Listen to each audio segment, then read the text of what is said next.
ಅಂದ್ರೆ ಈಗ ಏನಂತಂದ್ರೆ ಸುದೀಪ್ ಸರ್ ಮತ್ತೆ ದರ್ಶನ್ ಸರ್ ಮಾತನಾಡದೇ ಇರುವಂತದ್ದೇ ಅವರ ಒಂದು ಬೇಳೆನ ಬೇಯಿಸ್ಕೊಳ್ಳೋದಕ್ಕೆ ಮೇನ್ ರೀಸನ್ ಆಗ್ತಿದೆ ಅಂತ ನೀವು ಹೇಳ್ತಾ ಇದ್ರ. ಬಿಕಾಸ್ ಯಾಕಂತಂದ್ರೆ ಅವರಿಬ್ರು ಒಂದಾಗ್ಬಿಟ್ರೆ ಯಾರ್ಯಾರು ಎಲ್ಲೆಲ್ಲಿ ತಂದಿಕ್ತಿದ್ದಾರೆ ತಮಾಷೆ ನೋಡ್ತಿದ್ದಾರೆ ಅನ್ನೋಂಥದ್ದು ಗೊತ್ತಾಗುತ್ತೆ ಅಂತ. 100 ಡೆಫಿನೆಟ್ಲಿ ಸರ್. ಯಾಕಂದ್ರೆ ಸರ್ ಎಷ್ಟೋ ಜನ ನಾನು ನೋಡಿರೋ ಪ್ರಕಾರ ಈ ಈ ನರಿಗಳೇ ಪರವಾಗಿಲ್ಲ ಸರ್. ನರಿಗಳೇ ಪರವಾಗಿಲ್ಲ, ಜೊತೆಗಿದ್ದು ಎಷ್ಟೆಷ್ಟು ಡೌಗಳು ಮಾಡ್ತಾರೆ, ಏನೇನು ಮಾಡ್ತಾರೆ ಎಲ್ಲ ನಾವು ತುಂಬ ಹತ್ತಿರದಿಂದ ಬಹಳ ಜನನ ನೋಡಿದ್ದೀವಿ. ಅವ್ರುಗಳೆಲ್ಲ ಸ್ವಲ್ಪ ಸೈಲೆಂಟಾಗಿ ಕೆಲಸಗಳು ನೋಡ್ಕೊಂಡು ಹೋದರೆ ಅವ್ರವ್ರದ್ದು ಚೆನ್ನಾಗಿರುತ್ತೆ. ಯಾಕಂದರೆ ಯಾರ ಬಗ್ಗೆನೂ ಕೆಳಗಾಕಿ ಮಾತಾಡೋದು ಬೇಡ, ಇನ್ನೊಬ್ಬರ ಬಗ್ಗೆ ಕಮೆಂಟ್ ಮಾಡೋದು ಬೇಡ. ನನಗೆ ನಾನು ಆವಾಗಲೇ ಹೇಳ್ದಂಗೆ ಎಲ್ಲರೂ ನಾನು ದರ್ಶನ್ ಸರ್ ಫ್ಯಾನ್ ಅಂತಾರೆ. ಹೌದು, ನಾನು Darshan sir fan. But actually ನಾನು ಜೈಲ್ಗೆ ಹೋಗಿದ್ದಾಗ ನನ್ನ ಕಾಪಾಡಿದ್ದು ಸುದೀಪ್ ಸರ್. 2 ಗಂಟೆ 3 ಗಂಟೆಗೆ ನನ್ನ ಫ್ಯಾಮ್ಲಿಗೆಲ್ಲ ಫೋನ್ ಮಾಡಿ ನನ್ನ ಹುಡುಗರು ಸೇಫ್ ಆಗಿದ್ದಾರೆ ಅಂತ ಹೇಳಿ ನನ್ನ ಫ್ಯಾಮ್ಲಿನ ಮಲ್ಗೋವರೆಗೂ ಕಾಪಾಡಿದ್ದು ಸುದೀಪ್ ಸರು. ನನ್ನ ಜೈಲಿಂದ ಬಿಡ್ಸ್ಕೊಂಬಂದಿದ್ದು ಸುದೀಪ್ ಸರು. ಮನೆಗೆ ತಿರ್ಗಾ ಕರೆಸಿ ಊಟ ಮಾಡಿಸಿ ನನಗೆ ಹೆಂಗೆ ನಡ್ಕೊಂಡು ಹೋಗ್ಬೇಕು ಮುಂದೆ ಅಂತ ಹೇಳ್ಕೊಟ್ಟವ್ರು ಸುದೀಪ್ ಸರು. ಸೊ ಹಂಗಿದ್ದಾಗ how can I not love them? So ಆ ಒಂದು ಪ್ರೀತಿ ನನಗಿಬ್ಬರ ಮೇಲೂ ಇದೆ. ಅದನ್ನು ನಾನು ಎಲ್ಲೂ ಬಿಟ್ಕೊಡದೆ, ನನಗೆ ಗೊತ್ತು ಆ ಟೈಮ್ ಬರುತ್ತೆ, ಆ ಟೈಮಿಗೆ ನಾನು ಕಾಯ್ತೀನಿ ಸರ್. ಈಗ ಇನ್ನೊಂದೇನಂತಂದ್ರೆ ವಿಜಯಲಕ್ಷ್ಮಿ ಅವರಿಗೆ ಸುದೀಪ್ ಅವರ ಹೆಸರು ಹೇಳ್ಕೊಂಡು ಒಂದಷ್ಟು ಜನ ಕಮೆಂಟ್ಸ್ ಮಾಡೋಂತ ಅವರು ಸ್ಕ್ರೀನ್ ಶಾಟ್ ತಗೊಂಡು ಸ್ಟೇಟಸ್ಗೆ ಹಾಕಿದ್ದಾರೆ. ಅದ್ರ ಜೊತೆಗೆ ಕಂಪ್ಲೇಂಟ್ ಕೂಡ ಕೊಟ್ಟಿದ್ದಾರೆ. ಯಾರೇ ಆಗಿರ್ಬೋದು, ಒಬ್ಬ ಹೆಣ್ಮಗಳು ಅಂತ ಕೂಡ ನೋಡಿದ್ರೆ ಹೆಂಗ್ಸಿದ್ರೆ ಹಂಗೆ ತುಂಬಾ ವಲ್ಗರ್ ಆಗಿ ಅದು ನಾವುಗಳೇ ಮಾತಾಡೋದಕ್ಕೆ ಒಂದೊಂದ್ಸಲ ಮುಜುಗರಕ್ಕೆ ಒಳಗಾಗ್ತೀವಿ ಹೆಂಗ್ ಮಾತಾಡಬೇಕು ಅನ್ನೋಂಥದ್ದು.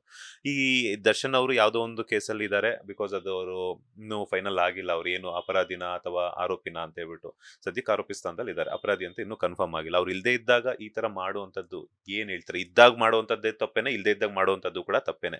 ಅವರೇ ಒಂದು ಕಷ್ಟ ಕಾಲದಲ್ಲಿ ಇದ್ದಾರೆ. ಬಿಕಾಸ್ ಎಷ್ಟೋ ಜನ ನಿಮ್ಮಂತವ್ರಾಗಿರ್ಬೋದು, ನಮ್ಮಂತವ್ರು ಸಾಕಷ್ಟು ಜನ ವೆಯ್ಟ್ ಮಾಡ್ತಿದ್ದಾರೆ ದರ್ಶನ್ ಅವ್ರು ಹೊರಗಡೆ ಬರಬೇಕು, ಮತ್ತೆ ಸಿನಿಮಾಗಳು ಮಾಡಬೇಕು, ಮತ್ತೆ ಎಲ್ಲರೊಟ್ಟಿಗೆ ಕನ್ನಡ ಸಿನಿಮಾ ರಂಗದಲ್ಲಿ ಒಂದಷ್ಟು ಜನ ಕೆಲಸ ಸಿಗುತ್ತೆ ಅಂತ ಹೇಳ್ಬಿಟ್ಟು.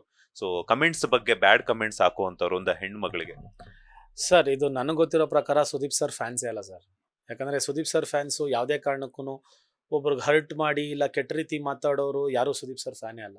In the same way Darshan sir fans ಯಾರೂ ಒಬ್ಬ ಪಕ್ಕ ಅಭಿಮಾನಿಯಾಗಿದ್ದವನು ಬೇರೆಯವ್ರ ಬಗ್ಗೆ ಕೆಡ್ದಾಗ ಮಾತಾಡೋದಾಗಲಿ, ಬೇರೆಯವ್ರನ್ನ ಬಿಟ್ಕೊಟ್ಟೋದಾಗಲಿ, ಇಲ್ಲ ಬೇರೆಯವ್ರ ಫ್ಯಾಮ್ಲಿ ಬಗ್ಗೆ ಮಾತಾಡೋರಾಗಲಿ, ಇವ್ರು ಯಾರೂ ಇಬ್ಬರಿಗೂ ಫ್ಯಾನ್ಸ್ ಅಲ್ಲ ಸರ್. ಇದು ಯಾರೋ ಥರ್ಡ್ ಕ್ಲಾಸ್ ನನ್ನ ಮಕ್ಕಳು ಎಲ್ಲೋ ಕೂತ್ಕೊಂಡು ಮಾಡ್ತಾರದು.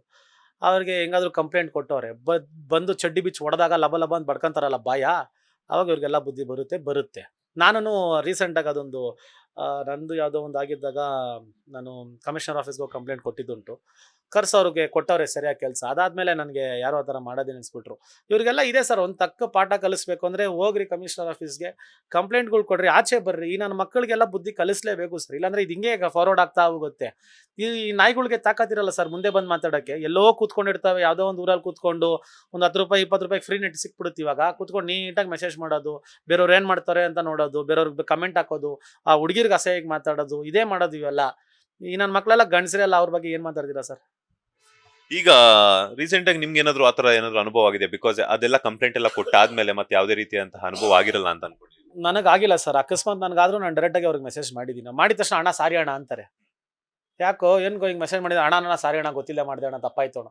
ಮತ್ತು ಇವ್ರು ಗಂಡಸರೇ ಅಲ್ಲ ನನ್ನ ಪ್ರಕಾರ. ಮತ್ತು ಇವ್ರ ಹತ್ರ ಮಾತಾಡಿ ನ್ಯೂಸ್ ಹೊಡೆದಾಡ್ರು ಎದೆ ಕೊಟ್ಟು ಹೊಡೆದಾಡ್ಬೇಕು. ಇಂಥವ್ರ ಹತ್ರ ಹೊಡೆದಾಡಿ ನ್ಯೂಸು. ಬಿಗ್ ಬಾಸ್ ಇಂದ ಎಷ್ಟು ರೆಮ್ಯುನರೇಷನ್ ಸಿಕ್ತು ಈ ಒಂದು ಸೀಸನ್ 12ಕ್ಕೆ ಅಂತ? 11ರಲ್ಲಿ ತಕ್ಕ ಮಟ್ಟಿಗೆ ಚೆನ್ನಾಗಿತ್ತು ಸರ್. 12ರಲ್ಲಿ ತುಂಬ ಒಳ್ಳೆ ಸಂಭಾವನೆ ಸಿಕ್ತು. ಅದೆಲ್ಲ ಕೊಟ್ಟಿರೋದು ಬಿಗ್ ಬಾಸ್ ಮನೆನೇ. ನನಗೆ ತುಂಬ ಖುಷಿ ಆಗುತ್ತೆ. ಆಮೇಲೆ ಜನರು ಪ್ರೀತಿ ಗಳಿಸಿದ್ದೀನಿ ಅನ್ನೋದೊಂದು ಹೆಮ್ಮೆ ಇದೆ. ಇದೇ ಪ್ರೀತಿನ ಯಾವುದೇ ಕಾರಣಕ್ಕೂ ನಿಮ್ಗೆ ಯಾರಿಗೂ ನೋವಿಸದೆ ಇದನ್ನು ಮುಂದೆ ತೊಗೊಂಡು ಹೋಗ್ತೀನಿ ಅಂತ ಹೇಳ್ತಾ, ಇಡೀ ಕರ್ನಾಟಕ ಸಮಸ್ತ ಕನ್ನಡಿಗರಿಗೆ ಇದು ನ್ಯೂ ಇಯರ್ ಹಾರ್ದಿಕ ಶುಭಾಶಯಗಳು. ಎಸ್, ಈಗ ಧ್ರುವಂತ್ ಅವರ ವಿಚಾರವಾಗಿ ಬರೋಣ. ಧ್ರುವಂತ್ ಅವರು ಎಲಿಮಿನೇಟ್ ಆಗಿ ಹೋಗ್ತಾರೆ ಅಂತ ಹೇಳ್ಬಿಟ್ಟು ನೀವ್ ಅನ್ಕೊಂಡಿದ್ರೆ, ಆದ್ರೆ ಸೀಕ್ರೆಟ್ ರೂಮ್ಗೆ ಧ್ರುವಂತ್ ಹಾಗೇನೆ ರಕ್ಷಿತಾ ಹೋಗ್ತಾರೆ ಅಂತ ಒಂದು ಸಂದರ್ಭದಲ್ಲಿ ನೀವ್ ಒಂದು ಮಾತು ಹೇಳ್ತೀರಾ, ಅವಳಿಗೆ ಹೋಗ್ಬೇಕಾದ್ರೆ ಇಡೀ ಮನೆನೇ ಕಣ್ಣೀರ್ ಆಗ್ತು, ನನ್ನ ಮಗ ಹೋಗ್ಬೇಕಾದ್ರೆ ಒಬ್ಬರಾದ್ರೂ ಮಾತಾಡಿಲ್ಲ ಅಂತ ಹೇಳ್ಬಿಟ್ಟು. ಯಾಕೆ ಧ್ರುವಂತ್ ಅವ್ರ ಮೇಲೆ ನಿಮ್ಗೆ ಅಷ್ಟೊಂದು ಜಿದ್ದು ಅಂತ? ಸರ್, ಜಿದ್ದು ಅನ್ನೋದಲ್ಲ ಸರ್. ನನಗೇನು ಅಂದ್ರೆ ನನಗೆ ಯಾರಾದರೂ ಒಬ್ರ ಹತ್ರ ಮಾತಾಡಬೇಕು, ಇಲ್ಲ ಒಬ್ರ ಹತ್ರ ಟೈಮ್ ಸ್ಪೆಂಡ್ ಮಾಡಬೇಕು ಅಂದಾಗ ನನಗೆ ಆ ವೈಬ್ ಮ್ಯಾಚ್ ಆಗಬೇಕು.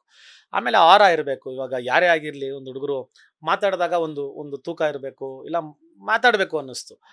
ಅವನು ಏನು ಗೊತ್ತಾ ಸರ್, ನಾನು ಅಂತಾನೆ. ನಾನು ಅನ್ನೋದ್ರಲ್ಲಿ ಎಲ್ಲರೂ ಒಳ್ಳೇದೇ, ಅದು ಹೇಳೋದು ಒಳ್ಳೇದೇ. ಇವಾಗ ನಾನು ಅಂತೀನಿ ನಾನು ಅಂತ ಹಂಗೆ ನಡ್ಕೊಬೇಕಲ್ಲ. ಹಂಗೆ ನಡ್ಕೊಳಲ್ಲ ಅವನು, ಅದೊಂದು ತಪ್ಪು. ಮಾತಾಡೋದು ನನ್ನ ಟಾರ್ಗೆಟ್ ಮಾಡ್ತಾರೆ. ನನ್ನ ಟಾರ್ಗೆಟ್ ಯಾರೂ ಮಾಡಿಲ್ಲ.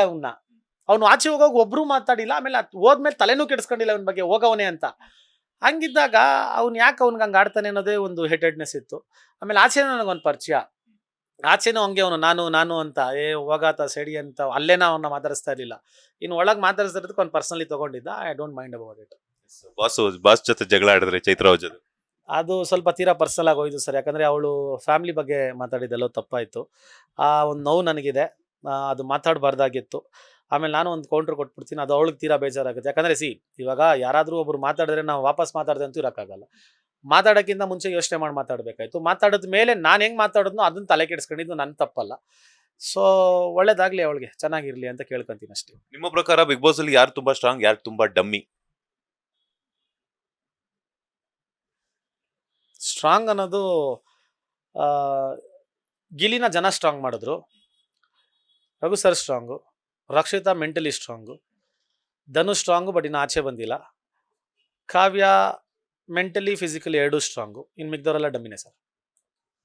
ಯಾರು ತುಂಬಾ ವರಸ್ಟ್ ಕಂಟೆಸ್ಟೆಂಟ್? ಅಶ್ವಿನಿ ಅವರು, ಧ್ರುವಂತು. ಒನ್ ವರ್ಡ್ ಆನ್ಸರ್ ಕೊಡೋದು ಸ್ಪಂದನ. ಈಗ ಅಂದ್ರೆ not fit for Bigg Boss. Starting ಇಂದ ಏನೋ ಒಂದಷ್ಟು ಹೆಸರುಗಳು ಕೇಳ್ಕೊಂಡು ಹೋಗ್ತೀನಿ, ನೋಡ್ಕೊಂಡು ಹೋಗಿರ್ತಾರ ಬಿಗ್ ಬಾಸ್ ಅಲ್ಲಿ.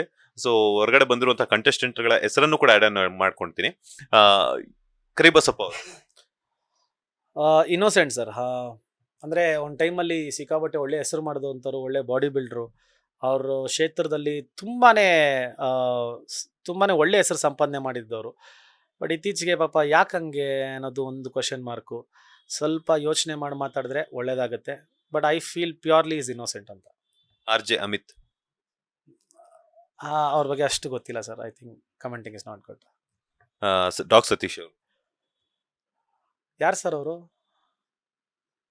ನಾವು 2 ಲಕ್ಷ 3 ಲಕ್ಷ ಶರ್ಟ್ ತೊಗೊಳೋರ ಬಗ್ಗೆ ಎಲ್ಲ ಮಾತಾಡಲ್ಲ. ನಮ್ಗೆ ಅಷ್ಟಿನ್ನ ಆ ಸ್ಟ್ಯಾಂಡರ್ಡ್ ನಾವು ಬಂದಿಲ್ಲ. ಕಾವ್ಯ ಅವರು ಸ್ಟ್ರಾಂಗು ಕಂಟೆಸ್ಟೆಂಟ್. ಏನ್ ಸರ್ ಯಪ್ಪ ದೇವ್ರೆ, ಮನುಷ್ಯನೇ ಅಲ್ಲ. ಅದ್ ಯಾವ್ದೋ ಒಂದು ಹುಡುಗಿ ಇಂಟರ್ವ್ಯೂ ಮಾಡ್ತಾರೆ, ಇದು 3 ಲಕ್ಷ ಗ್ಲಾಸ್ 4 ಲಕ್ಷ ಗ್ಲಾಸ್ ಅಂತ ತೋರಿಸ್ರೆ ಹೌದಾ? ನಾನು ಯಾರು ಇವರಲ್ಲ ಅನ್ಕೊಂಡು. Rakshita very cute by heart, very pure by heart. Malu ತುಂಬಾ ಒಳ್ಳೆ ವ್ಯಕ್ತಿ, ಮನಸ್ಸಲ್ಲಿ ಒಂದು ಕಲ್ಮಶ ಇಲ್ದಿರುವಂತ ವ್ಯಕ್ತಿ. ಮಲ್ಲಮ್ಮ ತಾಯಿ ಸ್ಥಾನ. ಅಶ್ವಿನಿ ಗೌಡ ಅವರು no comments. Abhishek very good by heart. Janvi ಒಳ್ಳೆ ಗೆಳತಿ. Spandana not fit for Bigg Boss. Dhanush strong contestant but ಎಲ್ಲೋ ಕಳೆದೋಗೋರೆ. ಧ್ರುವಂತ್ ವೇಸ್ಟ್. ಅಶ್ವಿನಿ SN ಗೊತ್ತಿಲ್ಲ. ಇವರು ಅಲ್ವಾ? ಓಕೆ. ಇನ್ನ ಸ್ವಲ್ಪ ದಿವಸ ಇರ್ಬೇಕಾಯ್ತು ಅನ್ಸುತ್ತೆ ಬಿಗ್ ಬಾಸ್ ಅಲ್ಲಿ. Rashika fighter. Risha Suraj Romeo. Chaitra Bigg Boss next time ಇಂದ ಬರ್ಲೇಬೇಡ. ಮದುವೆ ಮಾಡ್ಕೊಂಡಿರಿ, ಆರಾಮಾಗಿ ಸಂಸಾರ ಮಾಡ್ಕೊಂಡಿರಿ, ಅಷ್ಟೇ ಸಾಕು. ಮಂಜು ಬಶ್ನಿ ಅವರು ಇನ್ ಸ್ವಲ್ಪ ದಿವಸ ಇರ್ಬೇಕಾಯ್ತು ಬಿಗ್ ಬಾಸ್ಗೆ. ಫೈನಲಿ ಕನ್ನಡ ಜನತೆಗೆ ಏನ್ ಹೇಳ್ತೀರಾ ಅಂತ? ಇಡೀ ಕರ್ನಾಟಕ ಜನತೆಗೆ ಹೊಸ ವರ್ಷದ ಆರ್ಥಿಕ ಶುಭಾಶಯಗಳು. ನನಗೆ ಹೋದ ಸೀಸನ್ ಎಷ್ಟು ಪ್ರೀತಿ ಕೊಟ್ಟು ಸ್ಟ್ರೆಂತ್ ಕೊಟ್ಟು ನಿಂತಿದ್ರಿ ಅಂತ ಗೊತ್ತು. ಈ ವರ್ಷನೂ ಅಷ್ಟೇ ಪ್ರೀತಿ ಕೊಟ್ಟಿದ್ದೀರಾ. ನಿಮ್ಮ ಪ್ರೀತಿಗೆ ಯಾವತ್ತಿಗೂ ಸದಾ ಚಿರಋಣಿ. And thank you so much. ಎಲ್ಲರಿಗೂ ಒಳ್ಳೇದಾಗಲಿ. ಕಾಕ್ರೋಚ್ ಸುದಿ ಅವ್ರ ಬಗ್ಗೆ ಮರ್ತೋಗ್ಬಿಡಿ. Darling. Thank you so much sir. ಒಳ್ಳೇದಾಗ್ಲಿ. All the best. Thank you sir. ಇದಾಗಿತ್ತು ಬಿಗ್ ಬಾಸ್. ಅದ್ರ ಜೊತೆಗೆ ಸಾಕಷ್ಟು ಟ್ರೆಂಡಿಂಗ್ ಅಲ್ಲಿ ಇರುವಂತಹ ರಜತ್ ಅವರ ಮಾತು. ಕ್ಯಾಮ್ರಾ ಪರ್ಸನ್ ರಾಘವೇಂದ್ರ ಸ್ವಾಮಿ ಜೊತೆ Manjunath Srinivas, boss TV Kannada, Bengaluru. Latest ಹಾಗೂ ಇಂಟ್ರೆಸ್ಟಿಂಗ್ ಸುದ್ದಿಗಳಿಗಾಗಿ ಬಾಸ್ ಟಿವಿ ಕನ್ನಡ ಚಾನೆಲ್ನ ಸಬ್ಸ್ಕ್ರೈಬ್ ಮಾಡಿ. ಹಾಗೆಯೇ ಬೆಲ್ ಐಕಾನ್ ಪ್ರೆಸ್ ಮಾಡಿ. ಇದರ ಜೊತೆಗೆ ಫೇಸ್ಬುಕ್, ಇನ್ಸ್ಟಾಗ್ರಾಮ್, ಎಕ್ಸ್ ನಲ್ಲೂ ಮಿಸ್ ಮಾಡದೆ ಫಾಲೋ ಮಾಡಿ.